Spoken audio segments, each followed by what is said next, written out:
नमस्कार। विज्ञान, प्रौद्योगिकी, आविष्कार और नवाचार की खबरों के कार्यक्रम ज्ञान विज्ञान में आपका स्वागत है। मैं हूं आपके साथ ऐश्वर्या। आज के अंक में हम बात करेंगे जैव प्रौद्योगिकी विभाग द्वारा आयोजित बायोटेक स्टार्टअप एक्सपो 2022 की। बताएंगे राष्ट्रीय प्रतिरक्षा विज्ञान संस्थान के शोधकर्ताओं ने किया कोवैक्सीन की प्रतिरक्षा प्रभावशीलता को साबित करने वाला अध्ययन। खबरें और भी होंगी, लेकिन शुरुआत करते हैं इस अंक की सुर्खियों से। प्रधानमंत्री ने किया बायोटेक स्टार्टअप एक्सपो 2022 का शुभारंभ। तेजी से उभरते बायोटेक्नोलॉजी सेक्टर को और विस्तारित करने का जैव प्रौद्योगिकी विभाग का सफल प्रयास। पहली बार स्वदेशी कोवैक्सीन की प्रतिरक्षा स्मृति को लेकर मिले साक्ष्य। राष्ट्रीय प्रतिरक्षा विज्ञान संस्थान के शोधकर्ताओं ने वैक्सीन की प्रभावशीलता पर किया बहुकेंद्रित अध्ययन। CSIR Indian institute of petroleum की 3 महत्वपूर्ण प्रौद्योगिकियों का उद्घाटन। विश्व पर्यावरण दिवस के मौके पर केंद्रीय मंत्री डॉक्टर जितेंद्र सिंह ने किया संस्थान का दौरा, की वैज्ञानिक प्रयासों की सराहना। और 75 साल में इनोवेशन इकोसिस्टम को मजबूत बनाने वाले नवाचारों की यादगार। आजादी का अमृत महोत्सव के तहत अग्रणी रहे विचारों और नीतियों को किया जा रहा है नमन। और अब खबरें विस्तार से। बायोटेक्नोलॉजी भारतीय अर्थव्यवस्था में सबसे तेजी से उभरता क्षेत्र बन चुका है और साल 2025 तक भारत की अर्थव्यवस्था को $5 ट्रिलियन तक पहुंचाने के लक्ष्य को केंद्र बिंदु माना जा रहा है। इसी कड़ी में जैव प्रौद्योगिकी विभाग के जैव प्रौद्योगिकी उद्योग अनुसंधान सहायता परिषद यानी बायरैक द्वारा 2 दिवसीय बायोटेक स्टार्टअप एक्सपो का आयोजन किया गया। नई दिल्ली के प्रगति मैदान में आयोजित इस कार्यक्रम का उद्घाटन प्रधानमंत्री नरेंद्र मोदी ने किया। कार्यक्रम पर ज्ञान विज्ञान की एक रिपोर्ट। पिछले कुछ सालों में भारत के जैव प्रौद्योगिकी क्षेत्र ने बहुत तेजी से विकास किया है। भारत की जैव अर्थव्यवस्था 8 गुना तक बढ़ गई है और हम जैव प्रौद्योगिकी के अग्रणी 10 देशों की सूची में पहुंचने की दस्तक दे रहे हैं। पूरी दुनिया में भारतीय जैव प्रौद्योगिकी क्षेत्र की विश्वसनीयता बढ़ रही है और दुनिया कई तरह के समाधानों के लिए भारत की ओर देख रही है। इस विकास को संभव बनाने में भारत सरकार के जैव प्रौद्योगिकी विभाग और उसके संगठन जैव प्रौद्योगिकी उद्योग अनुसंधान सहायता परिषद की अहम भूमिका रही है। इसी विकास को प्रदर्शित करने और नए उद्योगों को आकर्षित करने के उद्देश्य से भारत सरकार के विज्ञान और प्रौद्योगिकी मंत्रालय, जैव प्रौद्योगिकी विभाग और बायरैक द्वारा बायोटेक स्टार्टअप एक्सपो 2022 का आयोजन किया गया। 9 और 10 जून को हुए इस 2 दिवसीय आयोजन का उद्घाटन प्रधानमंत्री नरेंद्र मोदी ने किया। इस मौके पर केंद्रीय मंत्री पीयूष गोयल, धर्मेंद्र प्रधान, डॉक्टर जितेंद्र सिंह, बायोटेक क्षेत्रों के हितधारक, विशेषज्ञ और निवेशक भी मौजूद रहे। प्रधानमंत्री ने भारतीय प्रयासों की सराहना करते हुए एक बायोटेक उत्पादन ई-पोर्टल भी लॉन्च किया। भारत के बायोटेक सेक्टर की एक्सपोनेंशियल जो ग्रोथ का प्रतिबिंब है, बीते 8 साल में भारत की बायो इकोनॉमी 8 गुना बढ़ गई है। $10 अरब से $80 अरब तक हम पहुंच चुके हैं। भारत बायोटेक के ग्लोबल इकोसिस्टम में टॉप 10 देशों की लीग में पहुंचने से ज्यादा दूर नहीं है। भारत में ईज ऑफ लिविंग और ईज ऑफ बिजनेस जैसे अभियानों ने खासकर स्टार्टअप इकोसिस्टम को बढ़ावा देने का काम किया है। इसी के चलते जैव प्रौद्योगिकी क्षेत्र में भी नई संभावनाओं ने जन्म लिया। देखा जाए तो इस क्षेत्र में पिछले 1 साल में ही 1100 से ज्यादा स्टार्टअप उभरे हैं, जिसमें जैव प्रौद्योगिकी उद्योग अनुसंधान सहायता परिषद का बड़ा योगदान है। बायरैक की मदद से अब तक जैव प्रौद्योगिकी क्षेत्र में लगभग 5000 स्टार्टअप स्थापित हो चुके हैं, जिन्होंने भारतीय जैव अर्थव्यवस्था को 8 गुना तक बढ़ा दिया है। हमारा ये मानना है कि सस्टेनेबिलिटी के लिए अनिवार्य है कि स्टार्टअप को लाइवलीहुड के साथ लिंकेज किया जाए और साथ ही साथ इंटेग्रेशन, सिनर्जिज्म, रिसर्च, स्टार्टअप और इंडस्ट्री का। इंडस्ट्री मात्र पार्टनर के तौर पर काम ना करे बल्कि इक्वल स्टेक होल्डर बने। वैश्विक स्तर पर हमारी क्षमता और विश्वसनीयता की रैंकिंग में काफी सुधार हुआ है। इसका एक उदाहरण भारत में विकसित स्वदेशी कोरोना वैक्सीन, नैदानिक परीक्षण, स्वास्थ्य सेवा और प्रबंधन समाधान भी हैं। बायोटेक स्टार्टअप एक्सपो के दौरान विभिन्न स्टेक होल्डर्स द्वारा panel discussion, startup pitching, open house discussion जैसे सेशन आयोजित किए गए, जिनका उद्देश्य अब तक की सफलता का मूल्यांकन, चुनौतियों की पहचान और आगे का रोड मैप तैयार करना था। इस सिलसिले में स्टार्टअप्स को प्रमोट करने के लिए और ख़ासकर biotech, life sciences, health care, digital health और सोशल इनोवेशन की फील्ड में स्टार्टअप्स को प्रमोट करने के लिए और बच्चों को, स्टूडेंट्स को गाइड करने के लिए, ताकि उनके अंदर वो जॉब क्रिएटर्स बने instead of being job seekers. इस सिलसिले में बहुत से प्रोग्राम्स चलाए जा रहे हैं और ये जो एक्सपो है ये एक बहुत मील का पत्थर साबित होगा उस कड़ी में। ये बायोटेक का जो ऐसे है वो काफ़ी स्टूडेंट के लिए काफ़ी हेल्पफुल है, क्योंकि एक बहुत अच्छा अपॉर्चुनिटी आपके अपने काम को यहाँ पे लोगों को पहुँचाने, लोगों तक पहुँचाने का, साथ ही आपको बहुत ही अपॉर्चुनिटी मिल रहा है कि आप जाके देखें हर एक स्टॉल पे कि कहाँ पे क्या हो रहा है और किसने क्या क्या इनोवेशन आया है बायोटेक्नोलॉजी के फील्ड में। जैव प्रौद्योगिकी क्षेत्र जिस तेजी से आगे बढ़ रहा है, उससे उम्मीद की जा रही है कि 2025 तक इस क्षेत्र में 10,000 से ज्यादा स्टार्टअप स्थापित हो जाएंगे, जो स्वास्थ्य, कृषि, ऊर्जा जैसे महत्वपूर्ण क्षेत्रों में नई संभावनाएं पैदा करेंगे और आत्मनिर्भर भारत मिशन को मजबूत बनाएंगे।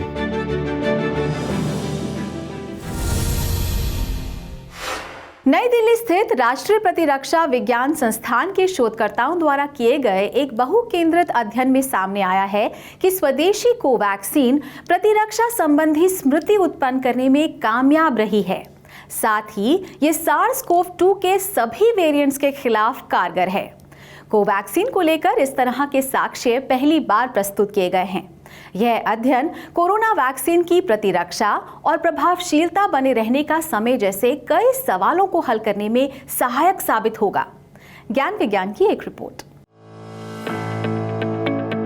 कोरोना वायरस के खिलाफ भारत में विकसित निष्क्रिय वायरस आधारित स्वदेशी कोवैक्सीन ने न सिर्फ भारत में टीकाकरण को आसान बनाया है, बल्कि विश्व स्वास्थ्य संगठन द्वारा दुनिया की एक बड़ी आबादी के लिए इसे आपातकालीन उपयोग की अनुमति दी गई।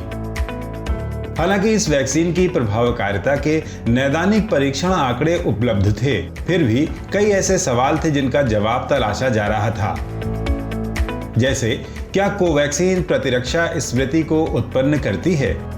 अगर हाँ, तो ये स्मृति कितने समय तक बाकी रहती है? क्या ये प्रतिरक्षा स्मृति SARS-CoV-2 के वेरिएंट्स के खिलाफ भी सक्षम है? इन्हीं सवालों का जवाब पाने के लिए भारत सरकार के जैव प्रौद्योगिकी विभाग के राष्ट्रीय प्रतिरक्षा विज्ञान संस्थान ने एक बहुकेंद्रित अध्ययन किया और कोवैक्सीन द्वारा उत्पन्न प्रतिरक्षा स्मृति लक्षणों का पहला साक्ष्य पेश किया है। अध्ययन में पाया गया है कि कोवैक्सीन एंटीबॉडीज और टी सेल्स के रूप में प्रतिरक्षा स्मृति भी उत्पन्न करती है और यह स्मृति SARS-CoV-2 के वेरिएंट्स के खिलाफ भी कारगर रही है।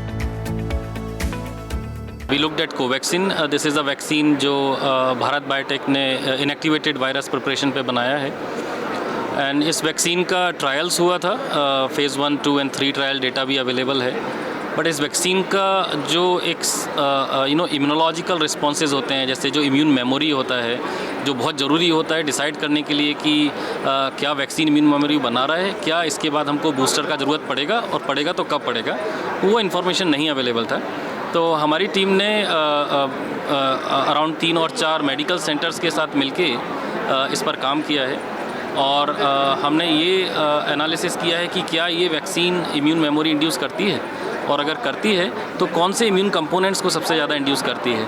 और दूसरा जो क्वेश्चन हमने इस स्टडी में एड्रेस किया है वो ये है कि क्या जो इम्यून मेमोरी है वो वेरिएंट्स के अगेंस्ट काम करेगी या नहीं करेगी।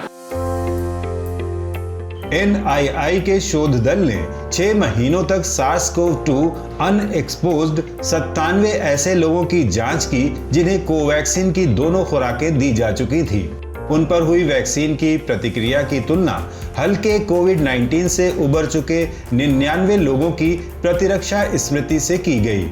उन्होंने पाया कि वैक्सीन ने वायरस से संक्रमित लोगों की तरह ही स्वस्थ लोगों में वायरस के स्पाइक, RBD और न्यूक्लियोप्रोटीन के खिलाफ एंटीबॉडी को प्रेरित किया।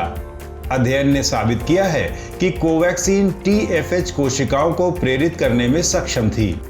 TFH CD+T कोशिकाओं का एक विशेष उपसमूह है जिन्हें पहली बार मानव टॉन्सिल्स में पाया गया था।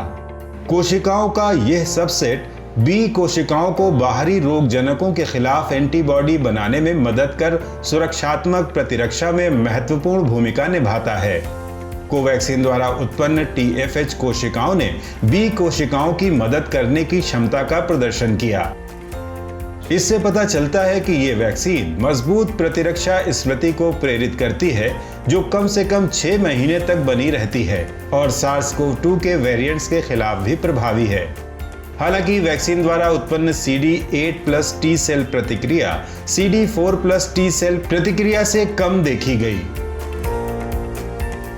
वैक्सीनेशन के 6 महीने बाद या 7 महीने बाद क्या वो रिस्पॉन्स हमको अवेलेबल हो रहे हैं, जिसको कि हम मेमोरी बोलते हैं। तो ये बहुत इंपॉर्टेंट एस्पेक्ट है जो हमने एड्रेस किया इस पूरी एनालिसिस में, जहां हमने एंटीबॉडी एनालाइज किया सार्स कोरोना वायरस 2 के अगेंस्ट में, उसके डिफरेंट वेरिएंट्स के अगेंस्ट में। हमने न्यूट्रलाइजिंग एंटीबॉडीज़ एनालिसिस किया सीडो वायरसेस के अगेंस्ट जो हमारी लैब में तैयार प्लेटफॉर्म है, और उसके अलावा हमने T सेल रिस्पॉन्सेज को एनालिसिस किया on the basis of the very new assays which we have developed in the lab. हालांकि बाध्यकारी और तटस्थ दोनों तरह के एंटीबॉडी के विश्लेषण ने डेल्टा, बीटा और अल्फा वेरिएंट के खिलाफ कम क्षमता दिखाई, लेकिन यह वैक्सीन मेमोरी B कोशिकाओं को प्रेरित करने में सक्षम है, जो संक्रमण होने पर सक्रिय हो सकते हैं और वायरस के खिलाफ एंटीबॉडी का उत्पादन कर सकते हैं। यह अध्ययन कोरोना महामारी को लेकर चिंता को काफी हद तक कम करने में सहायक साबित हो सकता है। विश्व पर्यावरण दिवस के मौके पर केंद्रीय मंत्री डॉक्टर जितेंद्र सिंह ने देहरादून स्थित CSIR के भारतीय पेट्रोलियम संस्थान का दौरा किया। इस मौके पर केंद्रीय मंत्री ने संस्थान द्वारा विकसित 3 महत्वपूर्ण प्रौद्योगिकियों का उद्घाटन भी किया, जो पर्यावरण संरक्षण की दिशा में कुशल समाधान कही जा सकती हैं। CSIR का यह संस्थान लगातार अपने प्रयासों से पर्यावरण की रक्षा के लिए अनुसंधान एवं विकास कार्य कर रहा है। कार्यक्रम पर ज्ञान विज्ञान की एक रिपोर्ट। भारत आज वैश्विक जलवायु अभियान में अग्रणी भूमिका निभा रहा है और पेरिस समझौते के तहत अपनी ऊर्जा की जरूरतों को नवीकरणीय ऊर्जा स्रोतों द्वारा पूरा करने की दिशा में तेजी से काम कर रहा है। उसकी इस प्रतिबद्धता में वैज्ञानिक एवं औद्योगिक अनुसंधान परिषद के भारतीय पेट्रोलियम संस्थान जैसे अनुसंधान एवं विकास केंद्र सहयोग कर रहे हैं। देहरादून स्थित CSIR का यह संस्थान पेट्रोलियम के क्षेत्र में अनुसंधान के साथ साथ ऊर्जा के वैकल्पिक स्वदेशी स्रोत की खोज में लगा हुआ है। पिछले दिनों विश्व पर्यावरण दिवस के मौके पर केंद्रीय विज्ञान एवं प्रौद्योगिकी और पृथ्वी विज्ञान मंत्री डॉक्टर जितेंद्र सिंह ने भारतीय पेट्रोलियम संस्थान का दौरा किया। उन्होंने पर्यावरण संरक्षण की दिशा में संस्थान द्वारा विकसित हरित प्रौद्योगिकियों की सराहना की और वैज्ञानिकों को संबोधित करते हुए पर्यावरण संरक्षण को लेकर भारत की कोशिशों को एक बार फिर दोहराया। To put it in simple terms, it only means how best to dedicate ourselves collectively to the cause of producing clean energy in cost-effective manner. That is where the housewife comes in. That is where the halwai comes. That is where the homegrown or home available sources come, and how best to utilize them across the sections of society. As Prime Minister has himself always been saying that we are going to the 75th year of independence, and we have crucial 25 years ahead, the Amrit Mahotsav. I think that will be the real test of time for us.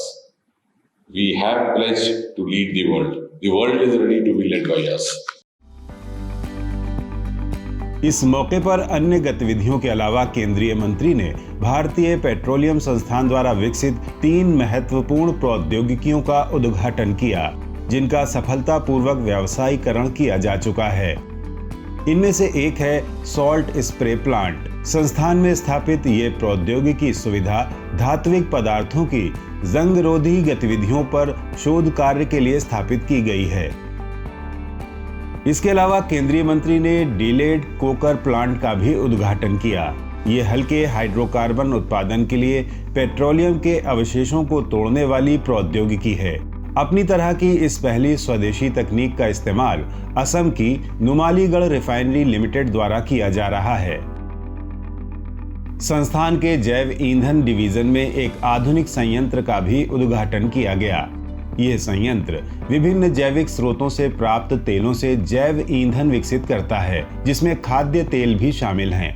उद्घाटन समारोह में केंद्रीय मंत्री ने कहा कि खाना पकाने वाले तेल के अपशिष्ट से बायोडीजल बनाने की परियोजना CSIR प्रयोगशाला के कई ऐसे उदाहरणों में से एक है जो हमारे राष्ट्रीय इरादों को प्रदर्शित करती है। इस परियोजना से पर्यावरण संरक्षण के साथ साथ इस्तेमाल के बाद फेंके जाने वाले खाद्य तेल से कमाई कर सकते हैं। Every machine by definition is inefficient. परिभाषा के अनुसार सभी मशीनें अक्षम हैं। कोई भी पूर्ण मशीन नहीं है जिसे हम जानते हों या हमने विज्ञान में अध्ययन किया हो। हम 100% ऊर्जा लगाते हैं और 70% काम ले पाते हैं। यह सब ऊर्जा अक्षय है जिसने जलवायु परिवर्तन में योगदान दिया है। इसमें 2 चीजें अहम हैं, जैसा कि अगर मैं कम खपत करता हूं या मैं उतना ही उपभोग करता हूं तो मैं खपत के प्रभाव को कम करता हूं, और दूसरा यह है कि अगर मेरी मशीनें कुशलता से चलती हैं तो जाहिर है दुष्प्रभाव कम होता है। इसलिए व्यापक अर्थों में हम पेट्रोलियम, तेल और गैस ऊर्जा की समझ के लिए समर्पित भारतीय पेट्रोलियम संस्थान में शोध कार्य करते हैं।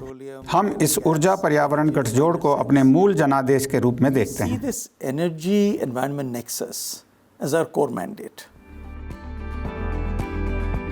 CSIR भारतीय पेट्रोलियम संस्थान द्वारा विकसित ये प्रौद्योगिकियां अपने विभिन्न उपयोगों से कार्बन उत्सर्जन को कम करने और वैकल्पिक ऊर्जा स्रोतों को बढ़ावा देने का काम कर रही हैं। साथ ही अपशिष्ट प्रबंधन के नए विकल्प देकर आत्मनिर्भर भारत और मेक इन इंडिया जैसे लक्ष्यों को पूरा करने में सहायक साबित हो रही हैं। भारत के विकास और आत्मनिर्भरता में पिछले 75 साल में पथ प्रदर्शक नवाचारों की महत्वपूर्ण भूमिका रही है। राष्ट्र निर्माताओं द्वारा भारत को विज्ञान एवं प्रौद्योगिकी के पथ पर केंद्रित करने की सोच ने इस राह को आसान किया है।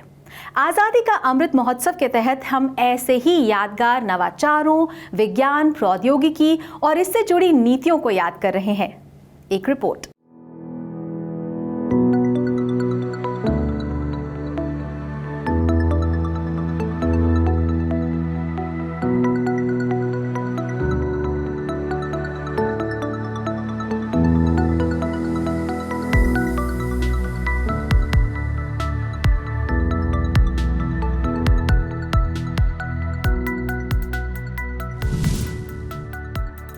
गुजरात के चारंका जिले में स्थापित भारत के पहले सौर ऊर्जा पार्क ने साल 2012 में काम करना शुरू किया। गुजरात सोलर पावर नाम से स्थापित इस संयंत्र में अलग अलग 36 कंपनियां जोड़ी गई थीं। 5,384 एकड़ क्षेत्र में फैले छोटे छोटे सोलर प्लांट्स की संयुक्त क्षमता शुरुआती दौर में लगभग 730 मेगावाट थी। इसके बाद इसी तर्ज पर कई सौर ऊर्जा पार्क भारत के विभिन्न क्षेत्रों में स्थापित किए जा चुके हैं। ग्रामीण भारत को ब्रॉडबैंड नेटवर्क पर लाने के उद्देश्य से साल 2012 में भारत ब्रॉडबैंड नेटवर्क लिमिटेड की स्थापना की गई। लगभग 1000 करोड़ की अधिकृत पूंजी वाली इस कंपनी के तहत देश में 641 जिलों की करीब 2.5 लाख ग्राम पंचायतों तक ऑप्टिकल फाइबर केबल बिछाया जा चुका है। इसी ब्रॉडबैंड नेटवर्क के आधार पर ही आज डिजिटल भारत का सपना साकार कर ग्रामीण भारत तक त्वरित सेवाएं पहुंचाई जा रही हैं। बेंगलुरु स्थित एडवर्टाइजिंग टेक्नोलॉजी स्टार्टअप इन मोबी को साल 2011 में यूनिकॉर्न का दर्जा प्राप्त हुआ।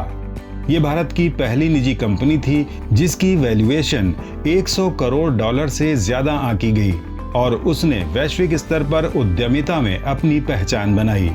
इनमोबी पूरी दुनिया में targeted mobile advertisement service provide करती है। इस शुरुआत के बाद से पिछले एक दशक में 100 भारतीय स्टार्टअप ने यूनिकॉर्न का दर्जा प्राप्त कर लिया है। साल 2009 में बड़ी उपलब्धि के तौर पर भारतीय परमाणु शक्ति चलित पनडुब्बी INS अरिहंत बनकर तैयार हुई और उसे पानी में उतारा गया। 6000 टन के इस भारतीय नौसेना पोत का निर्माण उन्नत प्रौद्योगिकी पोत परियोजना के तहत पोत निर्माण केंद्र विशाखापत्तनम द्वारा किया गया था। इस सफलता के साथ ही भारत परमाणु चलित पनडुब्बी रखने वाला छठा देश बन गया। अरिहंत को साल 2011 में भारतीय नौसेना बेड़े में शामिल कर लिया गया है। अपनी परियोजनाओं में विस्तार करते हुए भारतीय अंतरिक्ष अनुसंधान संगठन ने 22 अक्टूबर 2008 को चंद्रयान-1 को सफलतापूर्वक लॉन्च किया। ये मिशन चंद्रमा पर चल रहे खगोलीय अनुसंधान में सहायता के लिए था, जिसके द्वारा चंद्रमा की सतह पर पर्याप्त मात्रा में बर्फ होने के संकेत मिले थे। 2 साल के लिए भेजे गए चंद्रयान-1 से अगस्त 2009 में रेडियो संपर्क टूट गया था, लेकिन साल 2017 में एक बार फिर नासा ने चंद्रयान-1 को ढूंढ निकाला। साल 2001 में भारत की सबसे बड़ी और विश्व की 5वीं सबसे बड़ी राजमार्ग परियोजना शुरू की गई। भारत के 4 महानगरों सहित औद्योगिक, सांस्कृतिक और कृषि संबंधी नगरों को जोड़ने वाला यह राजमार्ग भारत के मानचित्र पर चतुर्भुज की आकृति बनाता है, इसलिए इसे स्वर्णिम चतुर्भुज राजमार्ग नाम दिया गया है। दिल्ली, मुंबई, चेन्नई, कोलकाता, अहमदाबाद, बेंगलुरु, भुवनेश्वर, जयपुर, कानपुर, पुणे, सूरत, गुंटूर, विजयवाड़ा और विशाखापत्तनम जैसे नगर इस राजमार्ग से जुड़ते हैं।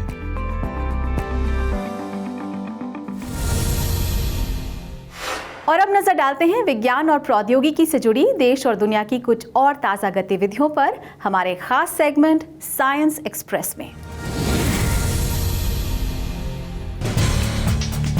पिछले दिनों विश्व महासागर दिवस समारोह का आयोजन किया गया। कार्यक्रम को संबोधित करते हुए केंद्रीय विज्ञान एवं प्रौद्योगिकी एवं पृथ्वी विज्ञान मंत्री डॉक्टर जितेंद्र सिंह ने कहा कि भारत 2023 में पहले मानव अंतरिक्ष मिशन गगनयान के साथ साथ पहला मानव महासागर मिशन लॉन्च कर एक अनूठा गौरव प्राप्त करेगा।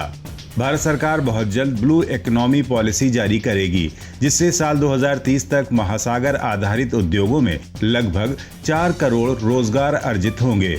भारत सरकार ने पिछले साल जून में डीप ओशन मिशन को मंजूरी दी थी, जिसके द्वारा समुद्री खनिज और गैर जीवित संसाधनों की गहरे समुद्र में खोज की जा रही है। इसके अलावा भारत तेजी से समुद्री इकोसिस्टम को बेहतर करने की दिशा में काम कर रहा है। देश के समुद्री तटों की सफाई की जा रही है। इस मौके पर पृथ्वी विज्ञान मंत्रालय के सचिव डॉक्टर M रविचंद्रन ने समुद्री जल के प्रदूषण पर चिंता व्यक्त की और उसके समाधानों पर जोर दिया। हाल ही में प्रधानमंत्री नरेंद्र मोदी की अध्यक्षता में केंद्रीय मंत्रिमंडल ने 10 इन ऑर्बिट संचार उपग्रहों को न्यू स्पेस इंडिया लिमिटेड को हस्तांतरित करने की मंजूरी दी। न्यू स्पेस इंडिया लिमिटेड अंतरिक्ष विभाग के प्रशासनिक नियंत्रण में भारत सरकार के स्वामित्व वाला सार्वजनिक क्षेत्र का उपक्रम है। इसे अंतरिक्ष क्षेत्र में निजी भागीदारियों को बढ़ावा देने के उद्देश्य से स्थापित किया गया था। केंद्रीय मंत्रिमंडल ने NSIL की अधिकृत शेयर पूंजी को 1000 करोड़ रुपए से बढ़ाकर 7500 करोड़ रुपए करने को भी मंजूरी दे दी है। NSIL को किया गया यह हस्तांतरण कंपनी को पूंजी प्रधान परियोजनाओं को साकार करने के लिए वित्तीय स्वायत्तता प्रदान करेगा, जिससे भारतीय अर्थव्यवस्था को बढ़ावा मिलने के साथ साथ रोजगार की व्यापक संभावनाएं भी बढ़ेंगी। इस मंजूरी से अंतरिक्ष क्षेत्र में घरेलू आर्थिक गतिविधियों को गति मिलने और वैश्विक अंतरिक्ष बाजार में भारत की हिस्सेदारी बढ़ने की भी उम्मीद है।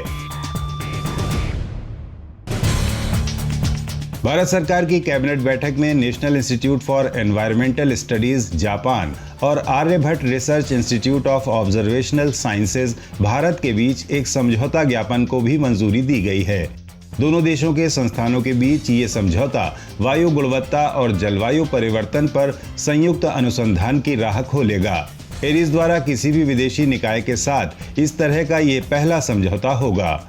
इसके तहत वैज्ञानिक उपकरणों का संयुक्त उपयोग और संचालन, वैज्ञानिक और तकनीकी जानकारी का आदान प्रदान, संयुक्त विश्लेषण रिपोर्ट, संयुक्त शैक्षणिक और अनुसंधान गतिविधियां, पीएचडी छात्रों और मेहमान विद्वानों का आदान प्रदान, संयुक्त वैज्ञानिक कार्यशालाएं, सेमिनार जैसे सहयोग शामिल होंगे। National institute for environmental studies Japan का एकमात्र शोध संस्थान है जो अंतः विषय पर और व्यापक संदर्भ में पर्यावरण पर अनुसंधान करता है और वैज्ञानिक समुदाय और समाज के बीच की खाई को पाटने के लिए जापान और अन्य देशों में संपूर्ण अनुसंधान और विकास परिणामों को अधिकतम स्तर का उपयोग प्रदान कर रहा है। आज के हमारे इस अंक में इतना ही। यह कार्यक्रम आपको कैसा लगा, अपने फीडबैक और सुझाव देने के लिए आप हमें ईमेल कर सकते हैं। हमारा ईमेल है indiascience@vigyanprasar.gov.in। आप अपनी राय हमें डाक के द्वारा भी भेज सकते हैं। हमारा पता है विज्ञान प्रसार, A50, सेक्टर 62, नोएडा 201309, उत्तर प्रदेश।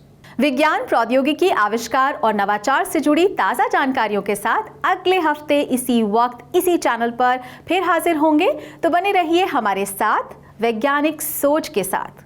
नमस्कार।